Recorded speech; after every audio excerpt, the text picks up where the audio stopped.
გამარჯობათ კავკასიური სახლის YouTube არხის მაყურებლებო. დღეს წარმოგიდგენთ ჩვენს მეგობარ სალომე ჭანტურიძეს, ვინც დაინტერესებულია კულტურული მემკვიდრეობის საკითხით, ასევე ეკოსაკითხებით. სალომეს კარგად იცნობს მის სატელევიზიო გამოსვლებიდან, ვინაიდან ის არის სტუდენტური მოძრაობა მწვანე მუშტის ერთ-ერთი აქტივისტი. ძალიან ცოტა მიცის, რომ სალომე არის ხელოვნებათმცოდნეობის მაგისტრი.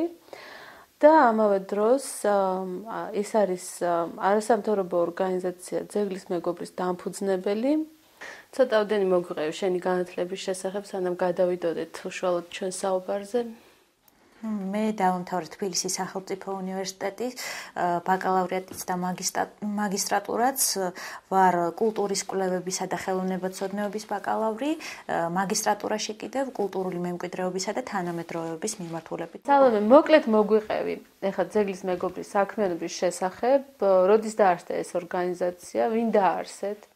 ძეგლის მეგობარი დავაარსეთ მე და რამდენიმე მეგობარმა 2012 წელს. ჩვენი მიზანი იყო კულტურული მემკვიდრეობის დაცვა და პოპულარიზაცია.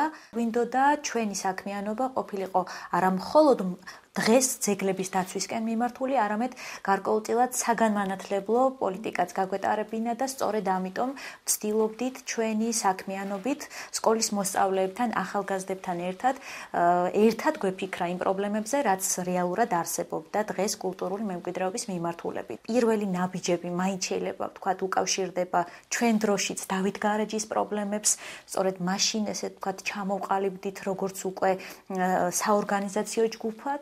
შემდგომ უკვე იყო ბაგრატის ტაძრის პრობლემები და რამდენიმე შეხვედრა, მრგვალი მაგიდები გავაკეთეთ იმ ადამიანებთან ერთად, რომლებსაც ამ საკითხის ირგვლივ საკმაოდ დიდი ხანი ჰქონდა მუშაობა დაწყებული და მერე ძალიან მალე აღმოჩნდით საყდრისის კულტურული მემკვიდრეობის დაცვის ამბებში. ქალბატონი ირინა ღამბაშიძისა და თომას შტოლნერის მოხსენება იყო ეროვნულ მუზეუმში, სადაც არანაირი კითხვის ნიშანი არ დასმულა იმასთან დაკავშირებით, იყო თუ არა საყდრისი ძეგლი. ეს იყო სამეცნიერო კონფერენცია.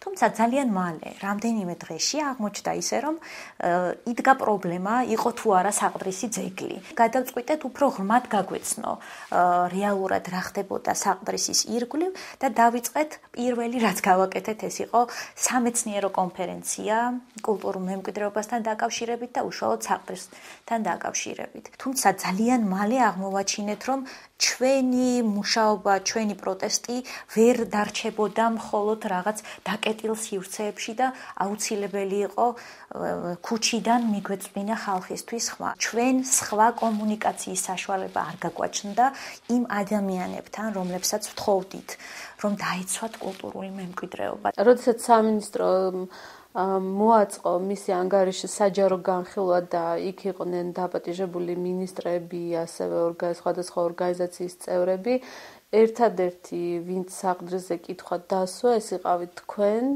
შენ და ნიკა წიქარიძე, რომელმაც ღიად დასვით ეს საკითხი და ეს იყო პირველია ეს საჯარო გამოსვლა საზოგადოების წინაშე. და მე მახსოვს, რომ იმის გამო რომ მინისტრმა სათანადო პასუხი ვერ ჩაგაბარა, თქვენ დატოვეთ დარბაზი და გახვედით და მოაწყეთ სირცხვილის კორიდორის კულტურის სამინისტროსთან. როდესაც მე და ნიკოლოზი ვიყავით შეხვედრაზე, ამ დროს ჩვენი მეგობრები იყვნენ სამინისტროსთან გარეთ და ვცდილობდით ყველა მხრიდან მიგვეწოდებინა ინფორმაცია ადამიანებისათვის. როდესაც ჩვენ ვესაუბრებოდით ხელისუფლების წარმომადგენლებს, ისინი ამბობდნენ იმას, რომ მათი მიზანი არ იყო ძეგლის განადგურება, თუმცა მათ არ ჰქონდათ არანაირი ძალა და რესურსი იმისთვის, რომ ძეგლი დაეცვათ. თუ ერთი მინისტრი, მეორე მინისტრი ვერაფერს ვერ წყვეტს, უკაცრავად რა ფუნქცია აბარიათ მათ და ვინ არის ამ ქვეყანაში გადაწყვეტილებების მიმღები. ჩემი აზრით, ხელისუფლების წარმომადგენლები ვერაცნობიერებენ იმ პასუხისმგებლობას, რაც მათ მოსახლეობამ, საზოგადოებამ დააკისრა. ისინი მოდიან გარკვეული რაშიც ხელფასი იღებენ. ვადით იმისათვის, რომ ჩვენი ინტერესები გაატარონ, ჩვენი კულტურული მემკვიდრეობა დაიცვან. კულტურული მემკვიდრეობა და საყდრისი არ არის ჩემი, თქვენი, ეს არის ჩვენი და მოვალეობა არის ის, რომ დღეს ჩვენ მოვახერხოთ კულტურული მემკვიდრეობის გადაცემა მომავალი თაობებისათვის. ძალიან მინდა 2000 სიტყვით ისაუბრო კულტურული მემკვიდრეობის მნიშვნელობაზე საზოგადოებისთვის და რა საერთაშორისო გამოცდილება არსებობს, რა ბმაში არის კულტურული მემკვიდრეობა და გარემო ერთმანეთთან. თანამედროვე სამყაროში კულტურა და კულტურული მემკვიდრეობა და ბუნება ერთმანეთისაგან არის განუყოფელი. ეს პროცესები, რაც დღეს ჩვენთან მიმდინარეობს, დაახლოებით 50 წელზე მეტია გადალახა დასავლურმა საზოგადოებამ. როდის დადგა ზოგადად კულტურული მემკვიდრეობის პრობლემებზე, ესე ვთქვათ, აქტიური ხმის ამოღება. მაშინ, როდესაც მაგალითად დასრულდა მეორე მსოფლიო ომი, ევროპა აღმოჩნდა არა მხოლოდ ადამიანური დანაკარგის წინაშე, არამედ მათ დაკარგეს ის, რაც ყველაზე მნიშვნელოვანი იყო მათი იდენტობისათვის. ეს იყო კულტურული მემკვიდრეობა და მერე ძალიან სწრაფად ამ ინდუსტრიულმა განვითარებამ 50-იანი წლებიდან უკვე დაიწყო ძალიან აქტიურად გამოყენება ბუნებრივი ძეგლები, ბუნებრივი რესურსის და ამ დროს განსაკუთრებით მწვავედ დადგა ბუნებრივი კულტურული მემკვიდრეობის, ესე ვთქვათ, საკითხი, რადგანაც ხაზგასმით მინდა აღვნიშნო ის, რომ ბუნება ეს არის ნაწილობრივ განახლებადი და სწორედ ამიტომ გამოიწვია ადამიანების შეშფოთება იმასთან დაკავშირებით, რასაც ჩვენ კარგავთ, თუ არ მოხდა ამ ყველაფრის მდგრადი განვითარების პრინციპებით უზრუნველყოფა, ეს არ დაბრუნდება. კულტურა და ბუნება ერთად განიხილება. კულტურული მემკვიდრეობა და ბუნებრივი მემკვიდრეობა. ბუნებრივი მემკვიდრეობა ეს არის ის, რომელიც ადამიანთან დაკავშირებულია პირდაპირ და არაპირდაპირ გზით. ადამიანი გავლენას ახდენს ბუნებაზე და თავის მხრივ ბუნება გავლენას ახდენს ადამიანის საქმიანობაზე და ეს საკითხი რამდენიმე წლის წინ გაიარა დასავლურმა სამყარომ და სამწუხაროდ ეს პროცესები ჩვენთან დღეს მიმდინარეობს. რამდენიმე წლიანი წვეტა გაგვაჩნია. მიუხედავად იმისა, რომ ძალიან სწრაფი ნაბიჯებით ვითარდება ქვეყანა, ეს შეიძლება ძალიან ცუდი იყოს. მაინც გვჭირდება დაახლოებით 15-20 წელი იმისათვის, რომ ჩვენ ეს წვეტილი შევავსოთ. კულტურული მემკვიდრეობა არის გზავნილი, რომელიც ზოგადად განსაზღვრავს ადამიანების არსებობის აზრს. კულტურული მემკვიდრეობა, გარდა იმისა, რომ არის უნიკალური, ეს არის ჩვენი გარკვეული ჯგუფების იდენტობის გამომხატველი. გლობალიზაციის პირობებში განსაკუთრებით გვჭირდება ჩვენი თვითმყოფადი სახის, ესე ვთქვათ, წინ წამოწევა. ამავე დროს კულტურული მრავალფეროვნება გვეხმარება იმაში, რომ ჩვენი ინდივიდუალური კულტურული მემკვიდრეობა წინ წამოვწიოთ და სწორი კულტურის პოლიტიკის შემთხვევაში ჩვენ შეგვიძლია საკმაოდ კომფორტულად ვიცხოვროთ. თუ ჩვენ პასუხისმგებლობას ავიღებთ ჩვენს კულტურულ მემკვიდრეობაზე და გაუფრთხილდებით მას. საყდრისის პრობლემამ ყველა ეს პრობლემა წამოწია წინ. ჩვენ მე და ჩემ მეგობრებს ხაზგასმით მინდა აღვნიშნო, არასოდეს უხსენებია საყდრისი როგორც მხოლოდ კულტურული მემკვიდრეობის პრობლემა. ეს არის კომპლექსური პრობლემა. იქ არის ძალიან რთული ეკოლოგიური პრობლემები. იქ არის ძალიან მძიმე სოციალური ფონი. იქ არის უდიდესი კულტურული მემკვიდრეობის დაცვის პრობლემა და ეს ყველაფერი იმ ადამიანებს ადგილობრივ მოსახლეობას უკარგავს მათ ჯანმრთელ და კულტურულ განვითარების შესაძლებლობას. როდესაც გლობალიზაცია ახსენე, ეხლა ჩვენ ვართ კავკასიურ სახლში და ამ ორგანიზაციის ხელმძღვანელი ნაირა გელაშვილი ყოველთვის იმას უსვამდა ხალხს, რატომ დაარქვა სახლი. ეს არის 90-იანი წლების ბოლო, სამთავრობო შეიქმნა უფრო ადრე, 90-იანების დასაწყისში და როდესაც მას ეკითხებოდნენ, რატომ სახლი, ხო ყოველთვის არსებობდა ცენტრი, ფორუმი, ანუ ესეთი ტიპის ორგანიზაციები, რატომ სახლი? და ეს ამბობდა, რომ ეკოლოგიას და სახლს ბერძნულში აქვს ერთი და იგივე ფუძე, ოიკოს, რომელიც ეს და ზუსტად აქ მიანიშნებს, რომ სენსიბილურობა ერთნაირი აქვს ამ ორ სიტყვას. და როდესაც ეუბნებოდა, რომ რატომ სახლი, თანაც კავკასიური, ეს ისე, რომ სახლს აქვს ფანჯრები, აქვს კარები, მაგრამ აქვს კედლებიც. ანუ ის უშვებს იმ კულტურას გარკვეული დოზით, ითვისებს მას, ხდება ინტეგრაცია, ხდება განვითარება, ახალი კულტურის შექმნა, მაგრამ ამავე დროს მას აქვს კედლები და ის ინარჩუნებს იდენტობას. იცავს კავკასიის კულტურულ მემკვიდრეობას, მაგრამ ამავე დროს არის ძალიან გამოკვეთილად ეკო-ცნობიერების ორგანიზაცია. რომ არა ქალბატონი ნაირას თუნდაც საბაზე წარმოთქმული სიტყვა, რომელიც სტიმული გახდა ჩემი თაობისთვის ხუდონჰესის, როგორც ხუდონჰესის მოწინააღმდეგების და ზოგადად სვანეთში ხაიშის დაცვისათვის, ქალბატონი ნაირას სიტყვამ შეუწყო ამ ყველაფერს ხელი და ამ ისეთივე პრობლემა დგას ხაიშიც. იქ არ არის მხოლოდ გარემოს დაცვითი პრობლემები. იქ არის პრობლემა ძალიან დიდი კულტურული მემკვიდრეობის მიმართულებით. არამატერიალური კულტურული მემკვიდრეობაა სვანური ენა. თუ ეს ადამიანები საკუთარ გარემოს მოწყდებიან, ამის შედეგად ისინი დაკარგავენ საკუთარ ენას. თუ ის სივრცე ძალიან ბევრი სოფელი დაიფარება წყლით, ჩვენ მივიღებთ განადგურებულ ბუნებრივ მემკვიდრეობას. თუ სვანეთში მოიმატებს ტენიანობა, მთლიანად ვანადგურებთ სვანურ ფერწერულ სკოლას, რომელიც მე-9 საუკუნიდან გაგვაჩნია, რომელიც სრულიად უნიკალურია. ჩვენ ვანადგურებთ უშგულს, სოფლიო მემკვიდრეობის ნუსხაში შესულ ძეგლს და ეს იქნება ჩვენი ტრაგედია. შესაძლოა მატერიალური სარგებელი მე არ მჯერა იმისა, რომ ეს იქნება დღეს მომგებიანი. ჩვენ უნდა ვიფიქროთ რა იქნება ხვალ.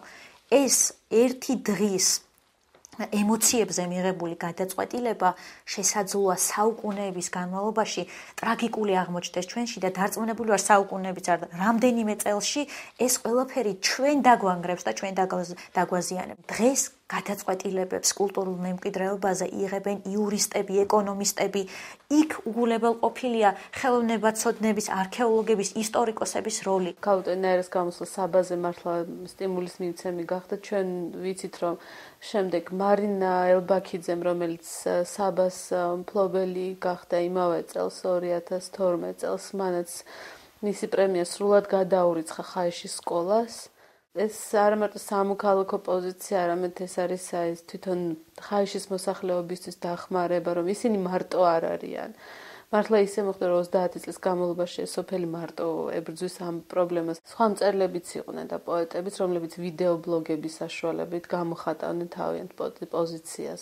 შოთა იათაშვილის ძალიან ცნობილი ვიდეო ბლოგები არის საყდრისეც და ხაიშსეც, გიორგი ლობჟანიძეც. ეს ადამიანები ძალიან მიხარია, რომ არსებობენ, ძალიან კარგი, მაგრამ მაინც ცოტანი აღმოჩნდით და საზოგადოებისათვის ბევრად უფრო მეტად მგრძნობიარე შეიძლება ხუდონჰესი და საყდრისი ნაკლებად მგრძნობიარე, რადგანაც საყდრისის პრობლემა არასწორი ინტერპრეტაციით ამოწია თავიდანვე შეიძლება ითქვა სახელმწიფო. ჩვენი პრემიერის ცნობილი გამონათქვამი, რომ ორი არჩევანი გვაქვს, ან მუშების დასაქმება, ან კულტურული მემკვიდრეობის დაცვა და ამ ხალხის უმუშევრად დატოვება, რადგან წვანემუშტის ასევე ერთ-ერთი აქტივისტის პასუხი იყო, რომ არსებობს მესამე და ბევრი გამოსავალი, ეს არის ამ ინდუსტრიის ნაციონალიზაცია, ხო, მოაგვარებს ამ პრობლემას, თანაც კარგი პროცესით, ანუ სწორი პროცესის წარმართვა ნაციონალიზაციის. როდესაც ჩვენ ნაციონალიზაციის საკითხი წამოვწიეთ, ეს იქნებოდა ერთადერთი სწორი გადაწყვეტილება ამ შემთხვევაში. სახელმწიფო იცავს კონკრეტული ადამიანების ბიზნეს ინტერესებს. იქ მომუშავე ადამიანების შრომითი უფლებები არის დარღვეული. დარღვეულია ეკოლოგიური გარემო, რაც მათი არასწორი მუშაობის შედეგად არის განპირობებული. რეალურად მემარცხენე იდეოლოგიას ამოფარებული ხელისუფლება კი არ უნდა გვყავდეს. მემარცხენე იდეოლოგიის გამტარებელი ხელისუფლება თუ გვეყოლება, ეს პრობლემები თავისთავად გადაიჭრება. რაზე უნდა ეყრდნობოდეს სახელმწიფო? განათლების სისტემაზე და მეცნიერებაზე. ეს უმთავრესად უგულებელყოფილი იქნა საყდრისთან დაკავშირებით. სამწუხაროა, მაგრამ ეს არის რეალობა. სწორი კულტურის პოლიტიკა უნდა გამოიხატებოდეს არა მხოლოდ გამართულ კანონმდებლობაში, არამედ უნდა გამოიხატებოდეს ადამიანების პროფესიული კადრების გაზრდაში, უნდა გამოიხატებოდეს მომავალი თაობისათვის კულტურული მემკვიდრეობის პოპულარიზაციის წინწამოწევში. ბოლნისი, ასურეთი ესენი არიან ყოფილი გერმანელი კოლონისტების სამოსახლო ადგილებია ეს ყველა. და სულ ახლახან შეიქმნა ფონდი, სამხრეთ კავკასიაში გერმანული კულტურის შემსწავლელი ფონდი, რომელიც ძალიან სერიოზულად არის დაინტერესებული და ჩართული, რომ ეს ასპექტი ამ ქვემო ქართლის გერმანული კულტურის ასპექტი წამოწიოს ზემოთ. აი ამ საყდრისთან დაკავშირებით გამოჩნდა, რომ ეს ხეობა არის სავსე კულტურული ძეგლებით. ჩვენი, ესე ვთქვათ, აჩემება კი არ არის ძეგლები, ბევრი ძეგლი გქონდეს და იუნესკოს მემკვიდრეობის სიაში შევიდეს. ეს არის ჩვენი გრძელვადიანი პერსპექტივით განვითარების შესაძლებლობა და სწორი კულტურის პოლიტიკა, რეგულირებადი ტურიზმი, რაც განსაკუთრებით მნიშვნელოვანია, ამ რეგიონის აყვავებას გამოიწვევდა. სალომე, არსებობს ასეთი მოსაზრება, რომ საქართველომ გაუშვა ძალიან დიდი შანსი, რომ ის გამხდარიყო მსოფლიო არქეოლოგიური წრეების ინტერესის სფერო. არსებობს ესეთი მოსაზრება, რომ სწორედ საყდრისის თემამ შეიძლება აი ეს არქეოლოგიური მსოფლიო სამეცნიერო წრეების დაინტერესება გადაწია და აწლეულებით უკან. ჩვენ შეცდომები დაუშვით მსოფლიო სამეცნიერო საზოგადოების წინაშე. დღეს უძველესი ცივილიზაციის მატარებელ ტერიტორიებზე საკმაოდ მძიმე გარემო არსებობს და დღეს საბედნიეროდ ჩვენთან შეიძლება საკმაოდ დიდი ინფორმაციის ამოღება ეს შანსი გაუშვით ხელიდან. ნებისმიერი არქეოლოგიური სამუშაოები ეს არის ძეგლზე ჩარევა, ხო? რა ხდება? კონსერვაცია ხდება ხოლმე იმისათვის, რომ მომავალ თაობებს დაუტოვოთ ის მასალა, რაც არსებობს, რადგანაც მეტი ინფორმაცია არსებობს წლების შემდეგ და ამავე დროს სხვა ტექნიკური საშუალებები არსებობს იმ ყველაფრის უკეთ შესწავლისათვის. ძალიან სიმპტომური და მაჩვენებელია ის, როდესაც მწვანე მუშტმა მთელი ზაფხულის განმავლობაში წიგნები შეაგროვა, ჩართული იყო მთელი თბილისი ამაში და რომ ჩაიტანეთ ადგილზე ბიბლიოთეკებმა და სკოლებმა უარი გითხრეს ამ წიგნების მიღებაზე. ჩვენი მიზანი ის კი არ იყო, რომ წიგნი ჩაგვეტანა და დაგვეტო. ჩვენი მიზანი იყო ის, რომ გვესაუბრა მათთან ერთად. ეს არის არასწორი ხედვა ქვეყნის.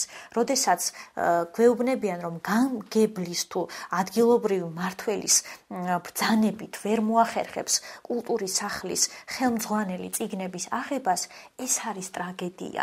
ზოგადად ეს რეგიონი არის ეთნიკურად ძალიან ჭრელი, ძალიან განსხვავებული და ძალიან ჩემი საშიშროებაა, რომ ამ სოციალურმა, ეკოლოგიურმა ასპექტებმა არ გადაინაცვლოს ცოტა სხვა ფონზე, იმიტომ რომ გარემოს დაბინძურება ესეთი საკითხი, რომელიც ეთნიკურობას არ აცნობს. ის თუ ბინძურდება ყველასთვის, აბსოლუტურად. და კაზრთელის დასმული პრეტენზია და მწვანე მუშტის მიერ გახმაურებული პრეტენზია ცოტა სხვანაირი იქნება ჩვენი ეთნიკური უმცირესობის მიერ დასმული პრეტენზიისაგან. ამ რეგიონთან დაკავშირებით განსაკუთრებული სიფრთხილე გმართებს. ძალიან მნიშვნელოვანია სწორი გათვლები გავაკეთოთ ამ რეგიონთან მიმართებაში და ყველა ადამიანს მიეცეს თანაბარი შესაძლებლობა თანაბრად აითვისოს ის გარემო, სადაც ცხოვრობს. დიდი მადლობა სალომე.